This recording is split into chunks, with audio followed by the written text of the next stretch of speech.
We're going to go on to number 5, emergency evacuation after action report from Fire Chief Pete Daly and Chief of Police Rob Landon.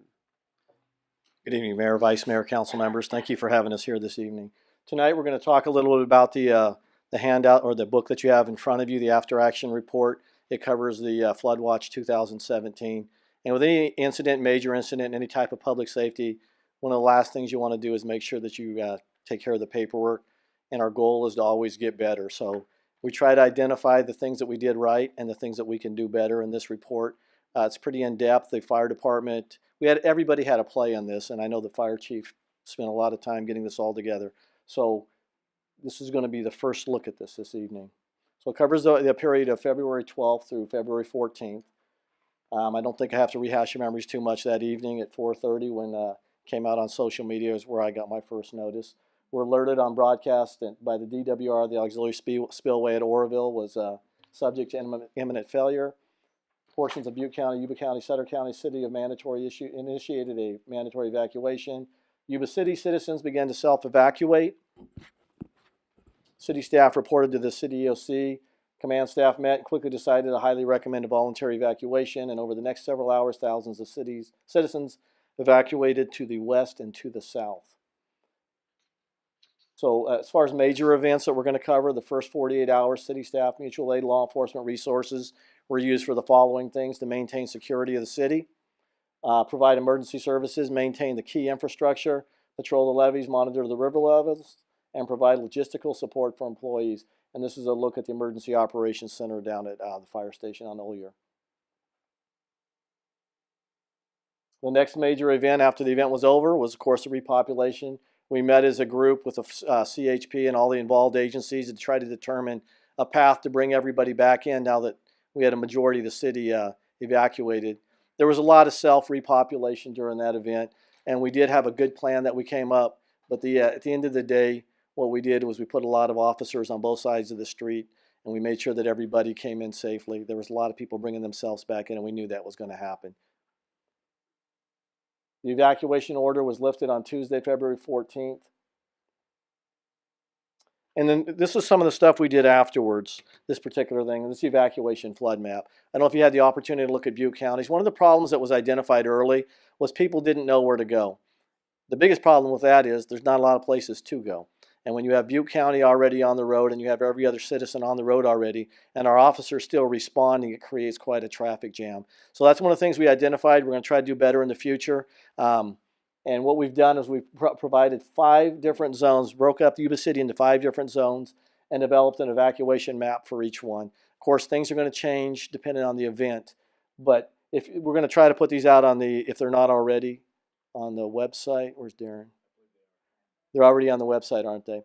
Okay, so if you click on it, you'll see the different zones. They're divided exactly like the beach structures. There is an area for people without transportation to gather at each different zone. Some of them have 2, depending on how big the zone is. And then we've coordinated, it'll be coordinated, the transportation will be coordinated to the Emergency Operations Center and Yuba Center Transit and YCUSD, the school district. So each one will have a particular one, and that's one of the things that we'll try to make path smoother. We've also identified the major choke points from the last evacuation, and we're going to try to get there, and hopefully we have more than a social media notice next time. So with that, I'm going to turn it over to Chief Daly. Thanks, Chief. So good evening. So one of the questions that came up that we wanted to address in the after action report was there's a lot of question on mandatory versus voluntary evacuations in different jurisdictions. So I try to put it up here to kind of give a little perspective on why certain direction was taken. So if you look at Yuba City, if you look at the geography, the city is responsible for 15 square miles. Each jurisdiction has differing areas of geographic exposure. So if you compare Yuba City to Sutter County has about 600 square miles. So their issue was a lot different than ours as far as evacuation. They had a larger area, less population. We had a smaller area with a greater population. And also for us, a voluntary evacuation allowed the city to monitor the situation and evaluate information provided to the city by DWR that changed regularly regarding Oroville Dam specifically. So our focus was specifically on Oroville Dam and our focus was on the Feather River here in Yuba City because that was what was going to impact us. Sutter County was not only monitoring Oroville Dam as well, but also flows out of Shasta because they still had the Sacramento River on the west side of Sutter County. So they had already have issues. They had other additional issues that we did not have here in the city. The city was informed that if the emergency spillway did fail, it would take at least 8 hours for the water to reach the city of Yuba City or the area, the surrounding area. So that had an impact of, we knew we had some additional time. And like I said, Sutter County had multiple threats of flooding from different sources compared to, we were just looking at one specific area.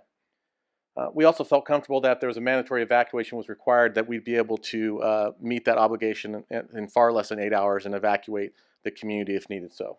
So we felt comfortable with a voluntary evacuation and self-evacuation at that time. Some of the challenges we did identify was receiving timely and accurate information from DWR regarding the status of the emergency.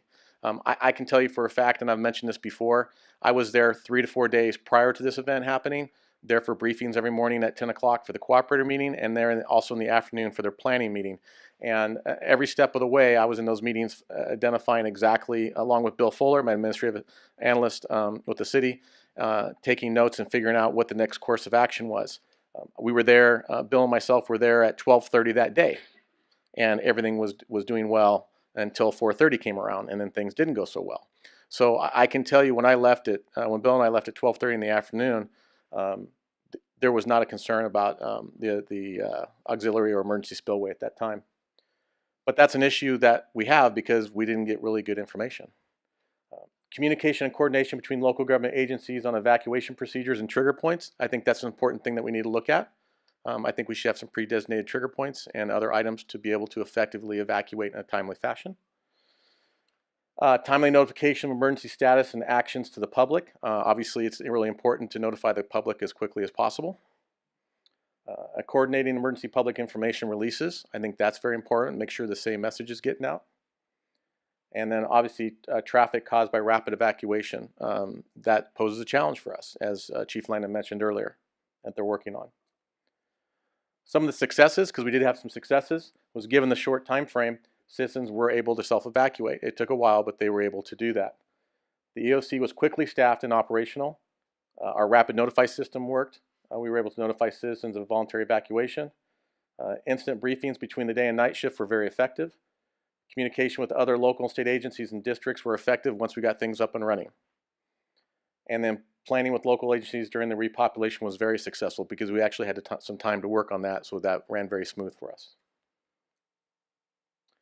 Some of the future actions I think we need to take a look at, as the chief and I have discussed, is on the public notification side, we need to refine our procedures for rapid notify and tune that in a little bit better. Encourage public use of the Nixle notification system. We're building some redundancy in, which I think is good. I'd rather have 2 notification systems than 1 in case we have problems. As we found out, sometimes cell phones are reliable and sometimes they're not. Update the city's local highway advisory radio station. We've done some work to that already. We need to make some additional improvements. Definitely promote community awareness, and also look at reprinting our Be Prepared Yuba City. We have a household emergency guide for preparedness, and get that out to the public even more than we already have. On the training end, we were in the process of training our city employees as disaster workers when this happened. We were probably a couple months into it. The city has updated and expanded the training schedule to be completed by October of this year. We'll provide training to local officials before then. We'll provide specific command tabletop exercises for key executive staff. And we'll coordinate with other agencies and cooperators on the operation of a joint information center, which I think is important. On the evacuation plans, continually refine and update our plans. Develop a plan for disseminating this information to the public. On the EOC side, our Emergency Operations Center, last year we spent through a grant about $111,000 or $118,000 that the council authorized, where we were able to achieve software updates. So those updates were in place when we opened our EOC and definitely helped us with our communications. The goal for this year is to update some of the hardware that we have. A long-term goal would be obviously to transition into a permanent facility through some grants and other funding sources. So I'll be happy to, or we'll be happy to take any questions if you have any at this time. Questions or comments? I only have one based upon something that people keep asking me about, and are one ways going to be considered, east, west, south, or whatever, as a possible routing? You know, because very few will be coming back, so it'd be a minor road compared to the highway. How is anything like that going to be considered? It has been looked at. It's probably not feasible to do. It's usually a California Highway Patrol that runs Highway 20 and 99, which are major thoroughfares. There's a lot of problems with that because that means you have to staff every single, not just intersection, you're talking about driveways. Yeah. And if you count the driveways and egresses onto Highway 99, I counted them the other day and there was over 100 from a very short, a couple miles. So you're talking about personnel there or staffing with barricades. So we'll continue to evaluate everything, and that has been looked at. Yeah, I had to ask that because people need to know the difficulties that it would be if we were to do that, which just means we need to get 4 lanes going all the way that way so we can have better highway. Through the mayor. Anyway, yes. I have a question regarding our schools. We were fortunate this time that it was on a Sunday. So as far as the school systems, is there coordination also with these plans with our school districts to make sure that they're incorporated and they're getting the training, or a collaboration between the two? So if our children are in school, parents are at work, how do we get them all together and know what facilities they're at and so forth? We do work with them. They all have their own plans, like the Yuba City Unified School District, the different private entities that have schools. We look at their programs, we evaluate them. We were fortunate this time it was a Sunday, but on the last time, we were fortunate also that it was a prolonged period of time that we were able to get them out of school, and they monitor that very closely. So it's obviously with you and everybody else, it is the utmost concern for us to make sure that our children are protected. We understand the separation from the parents, and we think the schools have a good program, a good plan, and we've looked at them, evaluated them. We'll continue to work with them wherever they need our help. Okay, good to know. Thank you. Through the mayor. Yes. And I think that, I don't want to beat this horse too far down the road, but we need to be mindful that when we talk about evacuating a city, that we're also bringing in emergency equipment from outside the area to assist us. 125 ambulances moving northbound, 100 to our jurisdiction, another 100 police officers coming in from Lodi, from Sacramento, from all the outlying regions to assist in mutual aid, fire personnel coming in from outside of the area. And then there's movement of infirmed individuals out of rest homes that are now being moved down to places like Woodland, and those ambulances having to make return trips. So swimming against the stream doesn't seem to work when the chain is pulled rapidly on an evacuation, whereas in an 8-hour event, you have plenty of time to be able to react to that and start moving forward with mobilization. In the schools and in future plans, I would certainly hope that we're looking at, key points, much like a snow day on the East Coast or the Midwest, when we can predict that something may happen, that there would be an interruption in the school schedule to allow for families to be together in the event of an emergency. So I think the after action report, as I've read it, I think comprehensively goes through what had happened and certainly has some recommendations that can be expanded upon. So thank you very much for the hard work on this. I expect a lot more will be coming out of this in the future. And you're going to make a comment? You don't mind. Absolutely. Another thing for the question was raised about contraflow. We have to really plan that in advance with an hour's notice, especially we don't have a specific plan in place for that. And with over 100 intersections on Highway 20, it's just not simply safe to do that. People need to plan ideally ahead of time and kind of ease out where it's not a chaotic atmosphere. Fill up your tank. The Acacia and 20 was a huge choke point because people backed up on Highway 20 waiting in line to get into that gas station there. Another one was Wilson and 99. First place I'm sending, well, if anything happens before December, first place I'm sending my people is to Wilson and 99 and Acacia 20, and divert people from Wilson Road south on Garden Highway over to 113 so they can use that on-ramp southbound. As far as a quick example, against contraflow scenario, we have 4 lanes leaving town on Highway 20 westbound. As soon as you get to, I believe it's Humphrey Road, it goes down to 2.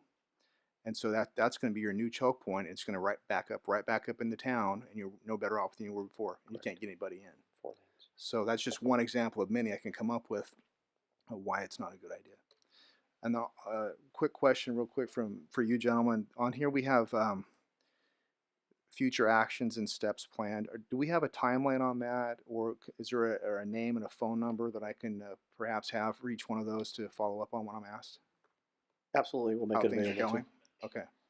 I'm asked a lot. These are really good actions, but I would like to have a name and a face and a phone number I can follow up with. We'll get with you then. Absolutely, provide it to the council. Thank you. He touched on a couple of items that I was going to, so I'm very satisfied. That's good. Anybody else? Seeing none? Thank you very much, and looking for more information later. Appreciate it.